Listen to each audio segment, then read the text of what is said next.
Welcome back. Tonight we introduce you to a man receiving international recognition for his contributions to the Special Olympics. Marcus Rose is the director of the J. Reuben Long Detention Center in Horry County and has given 31 years of service to the law enforcement torch run program. Yeah, this is a program that promotes inclusion and acceptance of people with disabilities, and Rhodes is only the third South Carolinian to be inducted into the Torch Run's Hall of Fame. Joining him tonight, our Special Olympics South Carolina CEO, Barry Coates, and Law Enforcement Torch Run Liaison for Special Olympics, Mike Still. Thank you so much for joining us. We appreciate this. Thank you guys for having us. Yep. Good to be here. Absolutely. Well, first and foremost, congratulations. And talk about what this experience has meant for you over 3 decades, and now to see it being honored like this, I'm sure it just brings a range of emotions. A range of emotions is very true. And while it's incredibly humbling, the honor really is to our law enforcement officers in South Carolina, our Special Olympics athletes in South Carolina, and the supporters of Special Olympics, because it's our greater community that always show up and show out to take care of our athletes and to make sure that flame of hope is bright and burning here at home in South Carolina. Absolutely, and obviously law enforcement torch run, kind of what does it mean to have that community, like you said, really show up and show out all these years? You know, it's absolutely incredible. Most individuals with intellectual disability aren't recognized in society, or not recognized as they should be. You know, and it's an easy job for Barry and I to team up with law enforcement officers to show people that.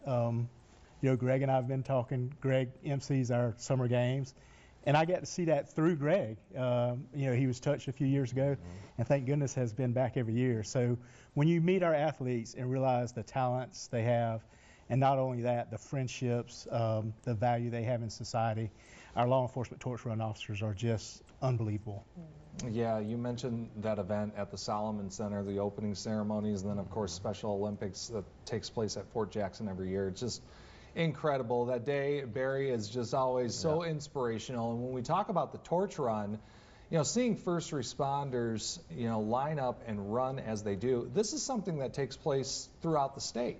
Absolutely, and we certainly appreciate you running last year and being our MC every year. And yeah, the commitment and the passion that our law enforcement community gives back to Special Olympics, gives back to the community, and they do it without any effort. They love it, and our athletes absolutely love them. And we have thousands of law enforcement officers around the state that participate in Torch Run, and it's a huge part of our program. I mean, it's the largest fundraising arm for Special Olympics worldwide. I mean, in South Carolina, they'll raise over $1.3 million just for Special Olympics programs, and it all goes straight to our programs. And guys like Marcus, I mean, he's one of a lot of them out there, but he is certainly one of our brightest shining stars out there. Been doing it a long time, comes up with fun events like the polar plunges and things like that, and their commitment is just, I mean, it's just awesome to see. Yeah, obviously a very beautiful connection between the Special Olympics and law enforcement. What is your why behind it? Why did you want to be connected with the Special Olympics? Special Olympics athletes demonstrate in their passion, their love, their commitment, their openness, the best of humanity. And you see it in their hearts, in their expressions, in their competition. And it's the reason that connects us back to our community.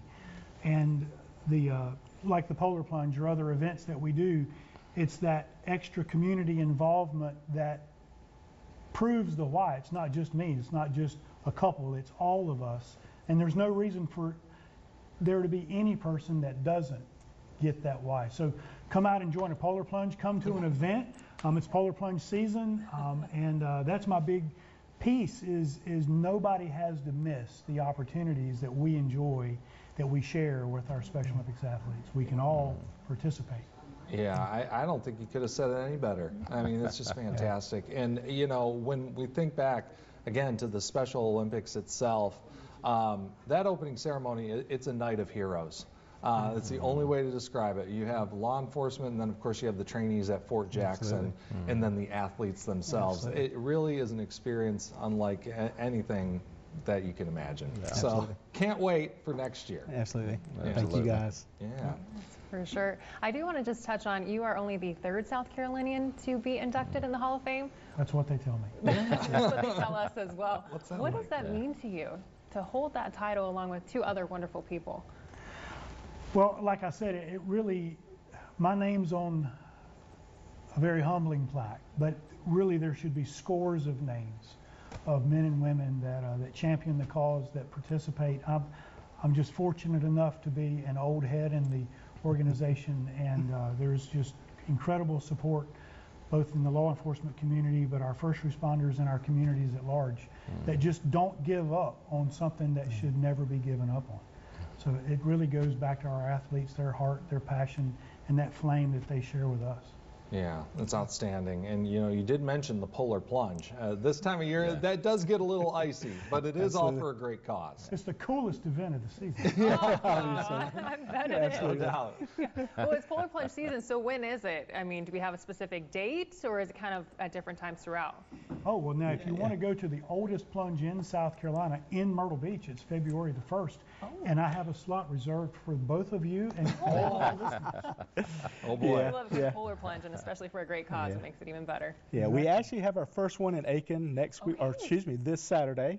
And then starting in January, we'll have another 12 starting to 2025. People could go to our Special Olympics website, www.so-sc.org. They can look at torch run events, and they, like Marcus said, come join us. You know, come see what's. And you don't have to plunge. Raise money for a great cause. Sure. You don't have to jump in.